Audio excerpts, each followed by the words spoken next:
Well, lots of religions have rites and rituals that may seem odd to outsiders, but are essentially harmless. But what about religious practices that could cause harm? The celebration of the Shia Muslim festival of Ashura in the UK has seen the police turn a blind eye to self-flagellation using chains and blades, even by children. The ritual slaughter of animals to produce halal or kosher meat is exempt from British and European animal welfare legislation. Should religious practices ever be above the law? The clock is surely ticking, Rabbi Shocker, on halal and kosher slaughter, cutting an animal's throat when it's still alive and having it, while conscious, bleed to death. We do not do that. We should not be doing that in this country. Religious practices should never be above the law. That one is. That depends on whether or not you consider that something that is law in the practical sense of protecting the democratic rights of society as a whole. By definition, law is there to ensure that one does not infringe on the rights of another. When there is no infringement of somebody else's rights, infringement of the Animal Welfare or Act. when the scientific evidence is not absolute, in fact it's utterly flawed, and there is no proof one way or the other in terms of whether or not using that razor blade sharp knife or stunning the animal first whereby it may still feel. So if you choose to ban eating meat in this country, no killing animals altogether, then I would say to you, Muslims and Jews have to bite the bullet.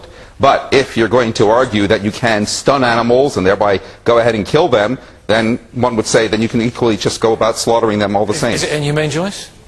Unfortunately, of course it's inhumane to kill an animal and have it choking to death in its own blood. Of course that's inhumane. The whole point of stunning an animal before slaughter is that it becomes instantaneously unconscious. It doesn't know what's happening to it. And the rabbi said, quite rightly, that you shouldn't have exemptions from law when it infringes on human rights. But animals are sentient beings. They can feel pain, they can suffer. Yeah, but we're engaging here in a scientific debate, which is not absolute. The fact is... It is absolute. No, it's not. In actual fact, the argument goes, and that's why it's never been outlawed, ritual slaughtering, because the argument goes that stunning the animal does not desensitize the animal from actually feeling the effects of the killing that goes on thereafter. The process of actual ritual slaughtering, as within Judaism, kills the animal pretty instantaneously. Well, unfortunately, it doesn't. Of what actually happens in the build-up to the animal slaughter, yeah. and you know, the kind of the shuttling and moving around and the transportation and in the different slaughterhouses, which is incredibly stressful. And also the animals seeing other animals being slaughtered. Yeah. Adds to the stress. But I know you're not an animal rights person. You're not particularly concerned with animal welfare, although it's probably part of your thought process as it is most of us. But you're from the secular society. What about the general principle, Simon, of some religions being exempt from some practices, or for some practices, and being above the law?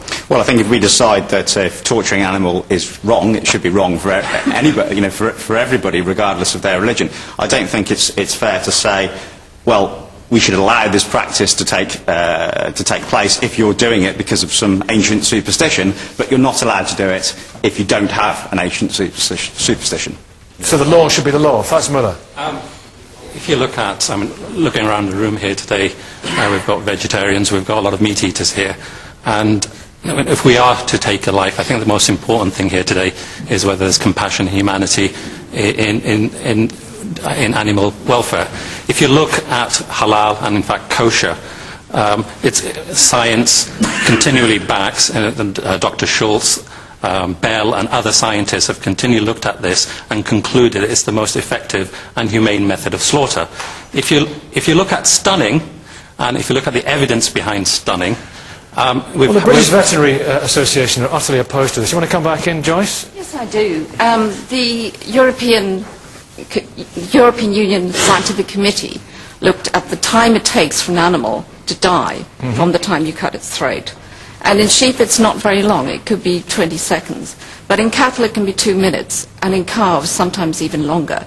And in poultry about 2.5 minutes. So are you saying the animals are meant to be conscious throughout that time and aware that it's slowly dying? And is this about British?